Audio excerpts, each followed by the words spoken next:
Hi friends, welcome to my YouTube channel. Friends, ಸಂಚಿಕೆ ಆರಂಭದಲ್ಲಿ ಕಾಗೆಸುಬ್ಬನ ಮೇಲೆ ಕೇಸ್ ಹಾಕಿಸಿ ಕಾರಿನ ಕೀ ಇಸ್ಕೊಂಡು ಮೀನಾ, ಸೂರ್ಯ, ರವಿ ಆಚೆ ಬರ್ತಾರೆ. ಆಗ ಅಲ್ಲೇ ಇದ್ದ ಮಂಜನನ್ನು ನೋಡಿ ಆಗ ಮೀನಾ ಮಂಜು ಹತ್ತಿರ ಬಂದು, ಅವಾಗ ಏನು ಹೇಳ್ದೆ ನೀನು? ಕಾಗೆಸುಬ್ಬ ಪರೋಡಿ ರೌಡಿ ಅಂದರೆ ನಿನ್ನ ಗಂಡ ಏನು ಅಂತ ಕೇಳಿದೆ ಅಲ್ವಾ? ಈಗ ನಿನಗೆ ನನ್ನ ಗಂಡ ಏನು ಅಂತ ಅರ್ಥ ಆಯ್ತಾ? ಹಾಗೆ ಆ ಕಾಗೆಸುಬ್ಬ ಏನು ಅಂತ ಇವಾಗಾದರೂ ಅರ್ಥ ಆಯ್ತಾ? ಈಗಲಾದರೂ ಅವನ ಸಹವಾಸ ಸಾಕನ್ಸಿರ್ಬೇಕಲ್ವಾ? ಹೋಗಿ ಆ ಕಾಗೆಸುಬ್ಬ ನಿಮ್ಮ ಭಾವನ ಮೇಲೆ ಕತ್ತಿ ಮಸೆತಿದ್ದಾನೆ. ಹೀಗೆ ಇರುವಾಗ ನೀನು ಅವನ ಜೊತೆನೇ ಸೇರ್ಕೋಬೇಕು ಅಂದ್ಕೊಂಡಿದ್ದೀಯಾ? ಮಂಜು, ಈಗಲಾದರೂ ನನ್ನ ಮಾತು ಕೇಳು ಅಂತ ಮಂಜಂಗೆ ಮೀನಾ ಹೇಳ್ತಾ ಇರುವಾಗ ಸೂರ್ಯ ಬಂದು, ನೋಡೋ, ಅವತ್ತೇ ನಿನಗೆ ವಾರ್ನಿಂಗ್ ಕೊಟ್ಟಿದ್ದೆ ಅವನ ಸಹವಾಸ ಬೇಡ ಅಂತ. ಈಗಲೂ ಮತ್ತೆ ವಾರ್ನಿಂಗ್ ಕೊಡ್ತಾ ಇದ್ದೀನಿ. ನೀನು ಮತ್ತೆ ಅವನ ಜೊತೆ ಎಲ್ಲಾದರೂ ಕಾಣಿಸ್ಕೊಂಡ್ರೆ ಒಂದು ಕೈ ಮುರಿದಿದ್ದೀನಿ, ಹಾಗೆ ಒಂದು ಕಾಲನ್ನು ಮುರಿತೀನಿ ಅಂತ ಹೇಳಿ ಸೂರ್ಯ ಅಲ್ಲಿಂದ ಹೋಗ್ತಾನೆ. ಅದನ್ನು ಕೇಳಿ ಮಂಜನಿಗೆ ತುಂಬ ಕೋಪ ಬರುತ್ತೆ. ಬಿಟ್ಟು ಉಪದೇಶ ಕೊಡೋಕ್ಕೆ ಎಲ್ಲರೂ ಬರ್ತಾರೆ. ನಿನ್ನ ಗಂಡ ಕುಡುಕ ಅಲ್ಲ ಅಂತ ನೀನು ಪ್ರೂವ್ ಮಾಡಿರಬಹುದು, ಆದರೆ ಅವನು ನಿಜವಾಗಿ ಕುಡುಕ ತಾನೆ. ಏನೋ ನೆನ್ನೆ ಬಾರಿಗೆ ಹೋದಾಗ ಕುಡಿಲಿಲ್ಲ ಅಂದರೆ ದಿನಾನೂ ಕುಡ್ಕೊಂಡೇ ಇರ್ತಾನೆ ತಾನೆ. ಹಾಗೆ ಕುಡ್ಕೊಂಡು ತಾನೆ ನನ್ನ ಕೈ ಮುರಿದಿದ್ದು ಅಂತ ಹೇಳ್ತಾನೆ. ಆಗ ಮೀನಾ, ಮಂಜು ಬಾಯಿ ಮುಚ್ಚು, ಇನ್ನೊಂದು ಮಾತು ನನ್ನ ಗಂಡನ ಬಗ್ಗೆ ಮಾತಾಡಿದ್ರೆ ನಾನು ಏನು ಮಾಡ್ತೀನೋ ನನಗೆ ಗೊತ್ತಿಲ್ಲ. ಎಷ್ಟು ವಹಿಸ್ಕೊಂಡು ಮಾತಾಡ್ತೀಯಾ ರೌಡಿ ಪರೋಡಿಯ? ನೋಡು ಮಂಜು, ನೀನು ಇನ್ನೂ ಚಿಕ್ಕವನು. ಈ ರೌಡಿಗಳ ಸಹವಾಸ ಬಿಟ್ಟು ನೆಟ್ಟಿಗೆ ಮನೇಲಿದ್ದು ಓದೋದ್ರ ಕಡೆ ಗಮನ ಕೊಡು ಅಂತ ಹೇಳಿ ಮೀನಾ ಹೋಗ್ತಾಳೆ. ರವಿನೂ ಹೊರಗಡೆ ಹೋಗ್ತಾನೆ. ಆಗ ಮಂಜನಿಗೆ ಕೋಪ ಬರುತ್ತೆ. ಆಗ ಮಂಜು ಪೊಲೀಸ್ ಸ್ಟೇಷನ್ ಒಳಗೆ ಬಂದು, ಸರ್, ಅದು ಸುಬ್ಬು ಅಂತ ಇರುವಾಗ ಇನ್ಸ್ಪೆಕ್ಟರ್, ಯಾರಪ್ಪ ನೀನು ಅಂತ ಕೇಳ್ತಾರೆ. ಆಗ ಮಂಜು, ಸರ್, ನಾನು ಅವನ ಫ್ರೆಂಡು ಸರ್, ನಾನು ಅವನ ಹತ್ರ ಸ್ವಲ್ಪ ಮಾತಾಡಬೇಕು ಅಂದಾಗ, ಅಂಥವನ್ನ ನಿನ್ನ ಫ್ರೆಂಡು ಅಂತಾರೆ. ಹೌದು, ನಿನ್ನ ಕೈಗೇನಾಗಿದೆ ಅಂದಾಗ ಮಂಜು, ಸರ್, ಅದು ಇತ್ತೀಚೆಗೆ ಆಕ್ಸಿಡೆಂಟ್ ಆಗಿತ್ತು ಅಂತಾನೆ. ಹೌದು, ನನ್ನ ಫ್ರೆಂಡು ಕಾಗೆಸುಬ್ಬ ಎಲ್ಲಿ ಸರ್ ಅಂತ ಕೇಳಿದಾಗ, ಅಲ್ಲಿ ನೋಡು, ಅಲ್ಲಿದ್ದಾನೆ ನೋಡು ಅಂತಾರೆ. ಆಗ ಮಂಜ ಕಾಗೆಸುಬ್ಬನ ನೋಡ್ತಾನೆ. ಆಗ ಮಂಜನ ನೋಡಿ ಕಾಗೆಸುಬ್ಬ ಮಂಜ ಅಂತಾನೆ. ಆಗ ಮಂಜು ಸುಬ್ಬನ ಹತ್ತಿರ ಹೋಗಿ, ಯಾಕೋ ನೀನು ಈ ಥರ ಮಾಡಿದೆ? ನೀನು ಯಾಕೋ ಅವನು ಕುಡ್ದಿದ್ದಾನೆ ಅಂತ ಪ್ರೂವ್ ಮಾಡೋಕೆ ಹೋದೆ ಅಂದಾಗ ಸುಬ್ಬ, ನಾನು ಬೇಕು ಅಂತ ಮಾಡಿಲ್ಲ ಕಣೋ, ಅವನು ನನ್ನ ಕಣ್ಣಿಗೆ ಕುಡಿತಾ ಇರೋ ಥರ ಕಾಣಿಸ್ತಾ, ಅದಕ್ಕೆ ಅವನು ಈ ಥರನಾದರೂ ಕುಡಿಯೋದನ್ನು ಬಿಡ್ತಾನ ಅಂತ ಅಕ್ಕಂಗೆ ಎಲ್ಪ್ ಮಾಡೋಣ ಅಂತ ಹೋದೆ ಕಣ್ಲ, ಆದರೆ ಅದು ನನಗೆ ರಿವರ್ಸ್ ಆಯಿತು. ನನ್ನ ನಂಬು ಮಂಜ, ನಾನು ಇದನ್ನೆಲ್ಲ ಬೇಕು ಅಂತ ಮಾಡಿಲ್ಲ, ಏನೋ ಅಕ್ಕಂಗೆ ಒಳ್ಳೇದಾಗಲಿ ಅಂತ ಈ ಥರ ಮಾಡಿದೆ. ಆದರೆ ನೋಡು, ನಾನೇ ಈಗ ಲಾಕಪ್ನಲ್ಲಿ ಬಂದು ಕೂರೋ ಥರ ಆಯಿತು ಅಂತ ಕಾಗೆಸುಬ್ಬ ಮಂಜು ಹತ್ರ ಹೇಳ್ತಾನೆ. ಅದನ್ನು ಕೇಳಿಸ್ಕೊಂಡು, ಪರವಾಗಿಲ್ಲ ಬಿಡು ಮಗ, ನಾನು ನಿನಗೆ ಬೇಲ್ ಕೊಡ್ಸೋಕ್ಕೆ ವ್ಯವಸ್ಥೆ ಮಾಡ್ತೀನಿ ಅಂತ ಮಂಜು ಹೇಳ್ತಾನೆ. ಆವಾಗ ಸುಬ್ಬು, ನೀನು ಅದ್ರ ಬಗ್ಗೆ ಯೋಚನೆ ಮಾಡಬೇಡ, ನಮ್ಮ ಹುಡುಗರು ನೋಡ್ಕೋತಾರೆ, ನೀನು ಸ್ವಲ್ಪ ಆಫೀಸ್ ಕಡೆ ನೋಡಿಕೊಂಡು ಇದ್ರೆ ಸಾಕು ಮಗ ಅಂತ ಕಾಗೆಸುಬ್ಬ ಹೇಳಿದಾಗ ಮಂಜು, ಸರಿ ಆಯಿತು, ನೀನು ಬೇಗ ಹೊರಗಡೆ ಬಾ, ನೀನಿಲ್ಲದೆ ನನಗೆ ಒಬ್ಬನಿಗೆ ಕಷ್ಟ ಆಗುತ್ತೆ ಅಂತ ಹೇಳಿ ಮಂಜು ಹೊರಗಡೆ ಹೋಗ್ತಾನೆ. ಇನ್ನೊಂದು ಕಡೆ ಗಾಡೀಲಿ ಹೋಗ್ತಾ ಮೀನಾ ತುಂಬ ಖುಷಿಯಾಗಿರ್ತಾಳೆ. ಹಾಗೆ ಸೂರ್ಯ ಕೂಡ ಖುಷಿಯಾಗಿರ್ತಾನೆ. ಮೀನಾ, ನಿನಗೆ ಇಷ್ಟೊಂದು ಧೈರ್ಯ ಹೇಗೆ ಬಂತಮ್ಮ ಅಂತ ಸೂರ್ಯ ಕೇಳಿದಾಗ, ಗಂಡನ ವಿಷಯ ಅಂತ ಬಂದಾಗ ಧೈರ್ಯ ಬರುತ್ತೆ. ನೀವು ನಿನ್ನೆ ಹೇಳಿದ ಮಾತು ಸತ್ಯ ಅನ್ನಿಸ್ತು ರೀ, ಅದಕ್ಕೆ ಈ ಸತ್ಯನ ಎಲ್ಲರಿಗೂ ತಿಳಿಸ್ಬೇಕು ಅಂತಾನೆ ನಾನು ಹೋಗಿ ಸತ್ಯ ಕಂಡುಹಿಡಿದ್ಬಿಟ್ಟೆ. ಆ ದೇವರು ನಮ್ಮ ಜೊತೆ ಇರುವಾಗ ನಮಗೆ ಯಾವ ಕಷ್ಟನೂ ಬರಲ್ಲ, ಹಾಗೆ ನಿಮಗೆ ಏನೂ ಆಗೋಕ್ಕೂ ನಾನು ಬಿಡಲ್ಲ ಅಂತ ಹೇಳಿದಾಗ ಅಷ್ಟರಲ್ಲಿ ಕಾರು ಮನೆ ಮುಂದೆ ಬರುತ್ತೆ. ಕಾರ್ ಬಂದಿದ್ದನ್ನು ನೋಡಿ ರಂಗನಾಥ್ ಅವರು ಮನೆಯಿಂದ ಆಚೆ ಬರ್ತಾರೆ.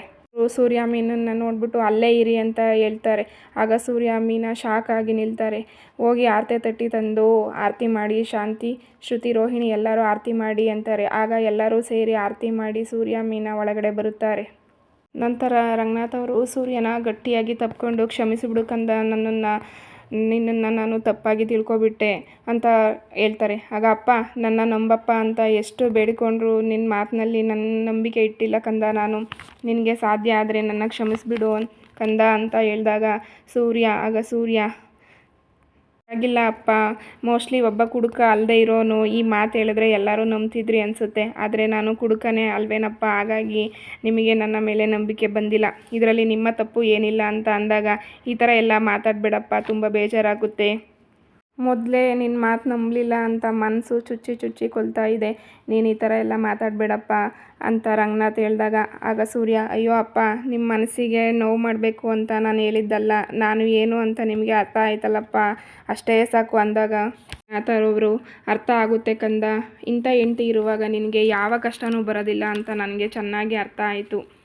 ಮೀನಾ, ಬಾ ಮಗಳೇ, ನೀನು ಇವತ್ತು ಮಾಡಿರೋ ಕೆಲಸ ಅಂತಿಂಥದ್ದಲ್ಲ ಮಗಳೇ, ನಿನ್ನ ಗಂಡನ ನಿರಪರಾಧಿ ಅಂತ ಇಡೀ ಊರಿಗೆ ತೋರಿಸ್ಕೊಟ್ಟೆ ಬಿಟ್ಟೆ.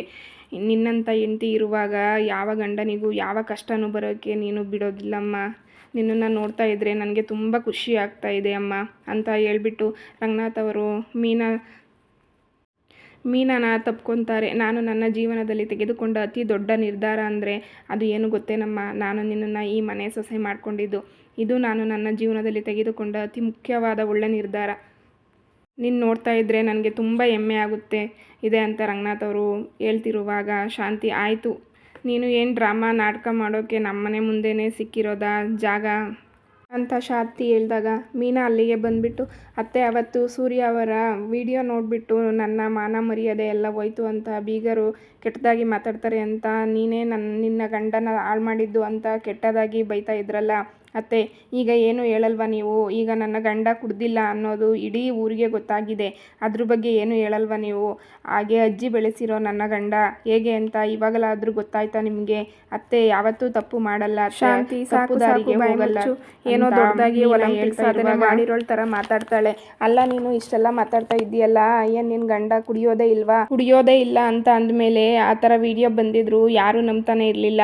ಇವನು ಕುಡ್ಕೊಂಡು ರೋಡ್ ಮೇಲೆ ಅಲೆಯೋದಕ್ಕೆ ಈ ಥರ ವಿಡಿಯೋ ಹಾಕಿದ್ದಾರೆ, ಎಲ್ಲರೂ ಚೀಮಾರಿ ಹಾಕಿ ಉಗ್ದಿದ್ರು, ಇಷ್ಟೆಲ್ಲ ಮಾತಾಡ್ತೀಯಲ್ಲ, ಅವನು ಕುಡಿಯೋದನ್ನ ಬಿಡಿಸು ನೋಡೋಣ ಅಂತ ಶಾಂತಿ ಹೇಳಿದಾಗ ಆಗ ಸೂರ್ಯ ಶಾಂತಿ ಹತ್ರ ಬಂದು, ಸಕ್ಕರೆ ನಾನು ಕುಡಿಯೋದನ್ನ ಬಿಡ್ತೀನಿ, ನೀನು ನನ್ನ ಹತ್ರ ಸರಿಯಾಗಿರ್ತೀಯ ಅಂತ ಹೇಳಿದಾಗ ಶಾಂತಿ ಪಟ್ಟಂತ ಅವನ ಮುಖ ನೋಡಿದಾಗ, ಅದು ಆಗಲ್ಲ ಅಲ್ವಾ, ನಾನು ಯಾಕೆ ಕುಡಿತಾ ಇದ್ದೀನಿ ಅಂತ ನಿನಗೆ ಗೊತ್ತಲ್ವಾ ಸಕ್ಕರೆ, ಆದರೆ ನಾನು ಕುಡುಕ ಅಲ್ಲ, ಇವಾಗ ಹಾಕ್ಕೋತೀನಿ ಅಷ್ಟೇ, ಇವಾಗ ಅದನ್ನು ಬಿಟ್ಬಿಟ್ಟಿದ್ದೀನಿ, ಆದರೆ ಇದೆಲ್ಲ ನಿನಗೆ ಅರ್ಥ ಆಗಬೇಕಲ್ಲ, ನೀನು ನನ್ನನ್ನು ದೂರೋದು ಬೈಯೋದು ಆಗೋಯ್ತಲ್ಲ ನಿನಗೆ ಅಂತ ಸೂರ್ಯ ಹೇಳಿದಾಗ, ಬಿಡೋ ಸೂರ್ಯ ಇವಳ ಹತ್ತಿರ ಮಾತಾಡಿ ಏನು ಪ್ರಯೋಜನ ಇಲ್ಲ ಅಂತ ಅಂದಾಗ, ಯಾಕೆ ಮಾವ ಬಿಡಬೇಕು, ಅವತ್ತು ನನ್ನ ಗಂಡ ತಪ್ಪು ಮಾಡಿದ್ದಾರೆ ಅಂತ ಗೊತ್ತಾದಾಗ ಆಳಿಗೊಂದು ಕಲ್ಲು ಅನ್ನೋ ಥರ ಆಗ್ತಾಯಿದ್ರು. ರೋಹಿಣಿ ಹತ್ರ ಬಂದ್ಬಿಟ್ಟು, ರೋಹಿಣಿಯವರೇ ಏನು ಹೇಳ್ತಾ ಇದ್ರಿ ನೀವು? ಗಂಡ ತಪ್ಪು ಮಾಡಿದಾಗ ತಿದ್ದಬೇಕು, ಗಂಡನ್ನ ಸರಿಯಾಗಿ ನೋಡ್ಕೊಳ್ಳೋಕೆ ಬರೋದಿಲ್ಲ ನಿನಗೆ ಅಂತ ಅನ್ನೋ ಥರ ಮಾತಾಡ್ತಿದ್ರಿ, ಬಹುಶಃ ನಿಮಗೆ ಆ ಮಾತು ಅನ್ವಯಿಸುತ್ತೆ ಅಂತ ಮೀನಾ ಹೇಳಿದಾಗ ರೋಹಿಣಿ ಮೀನಾ ಅವರೇ ಅಂತ ಜೋರಾಗಿ ಕಿರುಚ್ತಾಳೆ. ಆಗ ಅವತ್ತು ನೀವು ಹೇಳಿದಾಗ ನನಗೂ ಈ ಥರ ಕೋಪ ಬಂದಿತ್ತು, ನಿಮ್ಮ ಗಂಡ ಎಷ್ಟೆಲ್ಲ ತಪ್ಪು ಮಾಡಿಲ್ಲ, 3 ಹೊತ್ತು ಸೋಂಬೇರಿ ಥರ ಮನೇಲೇ ಇರ್ತಾರೆ, ಅವರಿಗೆ ಬುದ್ಧಿ ಹೇಳಿ ಜವಾಬ್ದಾರಿ ಕಲಿಸ್ಬಹುದಲ್ವಾ? ನನ್ನ ಗಂಡ ಆವಾಗ ಒಂದು ತಪ್ಪು ಮಾಡಿದ್ರು ಅಂತ ಆಡಿದ್ದು, ಇವಾಗ ಏನು ಹೇಳ್ತೀರಾ ರೋಹಿಣಿಯವರೇ ಅಂತ ಕೇಳಿದಾಗ ರೋಹಿಣಿ ಮನೋಜ್ನ ಗುರಾಯಿಸ್ಕೊಂಡು ನೋಡ್ತಾಳೆ. ಆಗ ರಂಗನಾಥ್ ಅವರು ಅಲ್ಲಿಗೆ ಬಂದುಬಿಟ್ಟು, ಅಮ್ಮ ಮೀನಾ, ನನಗೆ ಗೊತ್ತಮ್ಮ ನಿನ್ನ ಮನಸ್ಸಿಗೆ ತುಂಬ ಬೇಜಾರಾಗಿದೆ ಅಂತ, ಗಂಡನ ಬಗ್ಗೆ ಯಾರೇನೇ ಹೇಳಿದ್ರು ಹೆಂಡ್ತಿಯಾಗಿ ಸಹಿಸ್ಕೊಳ್ಳಲ್ಲ, ಮತ್ತು ಇದನ್ನೆಲ್ಲ ಆಡಿ ಮನಸ್ಸುಗಳನ್ನ ಕೆಡಿಸ್ಕೊಳ್ಳೋದು ಬೇಡಮ್ಮ, ನೀನು ಹೋಗು, ಒಳಗಡೆ ಹೋಗಿ ಸುಸ್ತಾಗಿರುತ್ತೆ, ಹೋಗಿ ಪೊಲೀಸ್ ಸ್ಟೇಷನಿಂದ ಬಂದಿದ್ದೀರಾ, ಹೋಗಿ ಸ್ನಾನ ಮಾಡಿ ಏನಾದರೂ ತಿನ್ನಿ ಅಂತ ಹೇಳಿ ರಂಗನಾಥ್ ಹೇಳ್ತಾರೆ. ಆಗ ಎಲ್ಲರೂ ಅಲ್ಲಿಂದ ಹೋಗ್ತಾರೆ. ಆಗ ಅಲ್ಲಿ ಸೂರ್ಯ ಮತ್ತು ರೋಹಿಣಿ ಇರ್ತಾರೆ. ಆಗ ಸೂರ್ಯ ರೋಹಿಣಿ ಹತ್ತಿರ ಬಂದು, ಏನಮ್ಮ ಪೌಡ್ರಮ್ಮ, ನಾನು ಸೈಲೆಂಟಾಗಿದ್ದೆ ಅಂತ ನಿನ್ನೆ ಏನೆಲ್ಲ ಮಾತಾಡಿದೆ, ಇನ್ನೊಂದು ಸರ್ತಿ ನಿನ್ನ ತಂಟೆಗೆ ಬಂದರೆ ನೀನು ಇನ್ನೊಂದು ಮುಖ ತೋರಿಸ್ತೀಯ ಅಂತ ಹೇಳ್ದಲ್ಲ, ಯಾವುದಮ್ಮ ನಿಂದು ಇನ್ನೊಂದು ಮುಖ?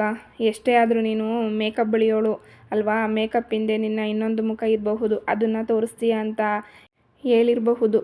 ನೀನು ಮಲಗಿರೋ ಸಿಂಹನ ತಟ್ಟಿ ಎಬ್ಸಿದ್ದೀಯ, ಇನ್ನೂ ನಿನಗೆ ಉಳಿಗಾಲನೇ ಇಲ್ಲ ಪೌಡರ್, ನೀನು ಅವತ್ತು ಹೇಳಿದ್ಯಲ್ಲ ಅದೆಲ್ಲ ಮಾತು ನಿನಗೆ ರಿವರ್ಸ್ ಹೊಡೆಯುತ್ತೆ, ನೋಡ್ತಾ ಇರು, ನಿನ್ನ ಬ್ಯಾಕ್ಗ್ರೌಂಡ್ನಲ್ಲಿ ಏನಿದೆ ಪೌಡ್ರ್ ಅದನ್ನೆಲ್ಲ ನಿನ್ನ ಬಾಯಿಂದನೇ ಕಕ್ಕಿಸ್ತೀನಿ, ನೋಡ್ತಾ ಇರು. ನಿನ್ನ ದಿನಕ್ಕೂ ನಿನ್ನ ಸ್ವಾಮಿಗಳು, ಈ ನಿನ್ನ ಸುಳ್ಳು ನಾಟಕಗಳು ಎಲ್ಲನೂ ಮನೆಯವರ ಮುಂದೆ ಎಳೆಯಾಗಿ ವಿಷಯ ಬಿಚ್ಚಿಟ್ಲಿಲ್ಲ ಅಂದರೆ ನನ್ನ ಹೆಸರು ಯಾಕೆ ಅಲ್ಲ, ಯಾಕಂದರೆ ಅದನ್ನು ನಾನು ಮಾಡ್ತೀನಿ ಅಲ್ವಾ, ಬರ್ಲಾ ಪೌಡ್ರ್ ಅಂತ ಸೂರ್ಯ ಅಲ್ಲಿಂದ ಹೊರಟೋದಾಗ ಅದನ್ನು ಕೇಳಿಸ್ಕೊಂಡು ರೋಹಿಣಿ ಫುಲ್ ಗಾಬರಿ ಆಗುತ್ತೆ. ಇಲ್ಲಿಗೆ ಈ ಸಂಚಿಕೆ ಮುಕ್ತಾಯವಾಗುತ್ತದೆ ಫ್ರೆಂಡ್ಸ್. ಈ ವಿಡಿಯೋ ನಿಮಗೆ ಇಷ್ಟ ಆಗಿದ್ದಲ್ಲಿ ಪ್ಲೀಸ್ ಶೇರ್ ಮಾಡಿ, ಸಬ್ಸ್ಕ್ರೈಬ್ ಮಾಡಿ. ಧನ್ಯವಾದಗಳು ಫ್ರೆಂಡ್ಸ್.